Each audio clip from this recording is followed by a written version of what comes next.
Hello guys, नमस्ते। मेरो चाहिँ न्यू मिनी ब्लग आइसकेको छ। आज चाहिँ हाम्रो अफिसमा 17औं वार्षिक उत्सव मनाउँदै गर्दा हामीले चाहिँ बेलुनहरू टाँगेर रमाइलो गर्दै थियो। अफिसमा सबैजना आइपुग्दै हुनुहुन्थ्यो। त्यसपछि हामीले केक काट्ने सुरुवात गरेर उतापट्टि रुममा गएर अनि सबैजना आफ्नो तालमा हुनुहुन्थ्यो। हामी पनि 2:30 तिर लगभग काम सक्यौँ त्यहाँको रमाइलो गरेर। अनि हामी जाउँ न त बसन्तपुर भनेर हामी चाहिँ एलआरआईबाट कलङ्की चोकसम्म हिँड्दै जानुपर्ने थियो। त्यहाँबाट त बसन्तपुर जान कलङ्कीसम्म त एलआरआईबाट हिँड्नै पर्यो नि त। अनि हामी त्यहाँबाट रमाइलो गफ गर्दै 3 जना गयौँ र हामी गाडी पनि चढिसक्यौँ। अनि हामी गाडीमा चढेपछि चाहिँ पुरै बस त खाली थियो। अनि एकछिन रोकौँ न त भनेर भन्नुभयो। हुन्छ भनेर हामी त्यहाँबाट गाडी रुक्दै जाँदै थियौँ। त्यसपछि हामी कलङ्की मन्दिर त पुगिसकेको थियो कलङ्कीबाट गाडी चढेर। अनि कलङ्की मन्दिरबाट बिस्तारै भिडियोहरू क्लिप गर्दै जाउँ न त रमाइलो गर्दै भनेर हामी चाहिँ गयौँ। अनि हामी त्यहाँ सुन्धारामा गएर गाडी रोकेर हामी त्यहाँबाट हिँड्दै जानुपर्ने बसन्तपुर। अनि बात गर्दै रमाइलो गर्दै अनि म्यामले चाहिँ ब्याग बोक्नु भएको थियो एउटा झोला। अनि उहाँले देखाउँदै म चाहिँ यो बोकेर आएको छु है भन्दै हुनुहुन्थ्यो। हामी 3 जना गयौँ रमाइलो गर्दै। अनि हामीलाई त्यहाँ यसो लुगाहरू नि किन्नुपर्ने थियो। अनि कपडाहरू किनेर हामीले ब्यागहरू झुन्डाउँदै हिँडिरहेका थियौँ। अनि हामी त्यहाँबाट चाहिँ अब फोटो खिच्नुपर्छ नि त भन्नु मामाहरूले, ल जाउँ न त भन्दै हामी जाँदै गर्दा हामीले चाहिँ त्यहाँ ब्रासलेटहरू किन्नुपर्ने थियो म्यामहरूलाई। अनि हामी त्यहाँ पनि पस्यौँ। अनि म त ऐना देख्नै नहुने, मलाई त भिडियो क्लिप गरिहाल्नु पर्ने। अनि मैले मेरो भिडियो पनि छिटो लिएँ ऐनामा। अनि होइन यहाँबाट लागौँ, अब पानी पर्ला जस्तो पनि भइरहेछ, फोटो नि खिच्नुपर्छ ढिला हुन्छ भनेर हामी त्यहाँबाट रमाइलो बात गर्दै गएको थियौँ। सबैभन्दा डल्ली चाहिँ लक्ष्मी मिस हुनुहुन्थ्यो। अनि उहाँले म डल्ली छु भन्दै हुनुहुन्थ्यो।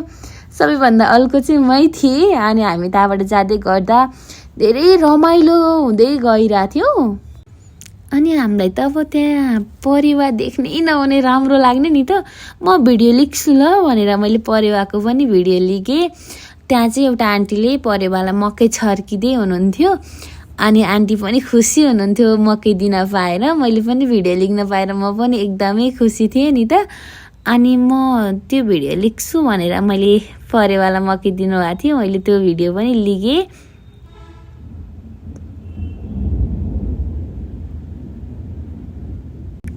अनि हामीलाई त मन्दिर देख्नै नहुने नि त, हामी भक्त हो नि त। अनि मन्दिर देखेपछि हामी टिका लगाउन जाउँ न त भनेर हामी त्यहाँबाट गयौँ। त्यसपछि विद्या मिसले टिका लगाउनु भयो। त्यसपछि लक्ष्मी मिस पनि म नि लगाउँछु नि त भनेर जानुभयो। उहाँले पनि लगाउनु भयो। मेरो त भिडियो खिच्ने कोही थिएन। अनि मैले पनि टिका लगाएको फोटो चाहिँ खिचिदिनु भयो। अनि हामी त्यहाँबाट टिका लगाएर राम्री भन्दै अगाडि गयौँ। त्यसपछि हामीले त्यहाँ त के देख्यौँ नि त, कस्तो रमाइलो थियो होइन। 3 जना भएपछि त यसै पनि रमाइलो भइहाल्यो। अनि हामी त्यहाँबाट अघि बढ्दै थियो रमाइलो गफ गर्दै। मिसले चाहिँ मलाई आशिष दिँदै हुनुहुन्थ्यो यस्तो उस्तो भन्दै। हामी चाहिँ हाँस्दै अनि हजुरको आशिष लागोस् भन्दै हामी चाहिँ रमाउँदै त्यहाँबाट अघि बसन्तपुरतर्फ नै लाग्यौँ। हामीहरू 3 जना फर्स्ट टाइम थियो नि त घुम्न गएको पनि। 3 जना कहिले भेट हुँदैन थियो। अनि हामी त्यहाँबाट बसन्तपुर अनि त्यहाँ पुगेपछि त एकदमै रमाइलो भयो। त्यहाँ त पर्यटकहरू धेरै आउनुहुन्थ्यो घुम्नलाई। अनि त्यहाँ एउटा विदेशीले बच्चा बोकेको देखेँ। मलाई त्यो बच्चा फेरि लास्टै मन पर्यो। मैले भिडियो लिएको नलिक भन्नुभयो। अनि मैले त्यहाँ फेरि मेरो साथी रश्मिलाई भेटेँ। उहाँ आउनुभएको रहेछ उहाँकै साथीसँग। अनि उहाँले मलाई इग्नोर गर्नुभयो। ठिकै छ भनेर म पनि मिसहरूसँग घर आउने तर्फमा थिएँ। मिसहरूले खाजा खान जाउँ न त भन्नुभयो। जाउँ भनेर फेरि केटी मान्छे हो पानीपुरी र चटपट भनेपछि वाह होइन। अनि हामी त्यहाँबाट अघि बढ्यौँ र त्यहाँ गएर हामी पानीपुरी चटपटे खाने ठाउँमा पुग्यौँ।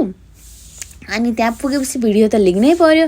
भिडियो र फोटो लिक्दै थियौँ। अनि हामी अब भिडियो र फोटो लिक्न चाहिँ भ्याउने, तर चटपटे खाएको पानीपुरी खाएको भिडियो चाहिँ बनाउन नभ्याउने हामी। अनि त्यहाँ हाम्रो नाटक छुट्टै थियो नि त, यस्तो गर्दै उस्तो गर्दै भन्दै रमाइलो गर्दै थियौँ हामी। अनि मलाई फेरि एक्लै भिडियो बनाउनु नपाएको नि त। अनि मैले पनि एक्लै भिडियो अनि हामी त्यहाँ भिडियोहरू नै लियौँ र त्यसपछि हामी घर फर्किने तर्फमा थियो। मौसमको कारणले हामीलाई अलिकति च्यालेन्ज नै गरिरहेको थियो मौसमले। अनि फर्क्यौँ है भनेर हामी त्यहाँबाट आयौँ। सुन्धारामै आएर गाडी चढ्नु पर्ने थियो नि त। अनि हामी त्यहाँबाट आयौँ, हिँड्दै थियौँ, मिसोहरू हिँड्न नसकेर बिस्तारै हिँडिराख्नु भएको थियो। अनि म चाहिँ भिडियो फोटो लिँदै हिँडिरहेको थिएँ। अनि हामी त्यहाँबाट जाँदा जाँदै ठ्याक्कै बस चढ्ने ठाउँ त आइपुग्यो। तर मान्छे धेरै प्याक थियो, पानी पर्न लागिरहेको थियो, मौसमको कारणले पनि होला, सबैलाई फर्किनु पर्ने। अनि हामी गाडीमा नि चढ्यौँ। त्यहाँ अब पानी पर्न त थालेको थियो, हामी ठ्याक्कै गाडीमा चढ्ने बित्तिकै धेरै ठुलो पानी पर्न थाल्यो त्यहाँ चाहिँ। अनि मैले पनि भिडियोहरू लिख्दै रमाइलो गर्दै त्यहाँबाट हामी आउँदै थियौँ।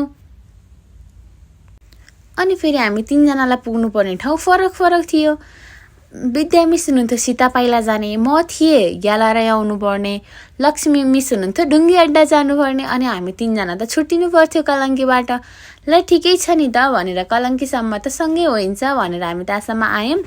अनि विद्या मिसलाई उहाँको हस्बेन्डजी लिग्न आउनुभयो, मेरो भेना भनौँ, मैले भेना भन्छु, उहाँ आउनुभयो लिग्नलाई, उहाँहरू जानुभयो।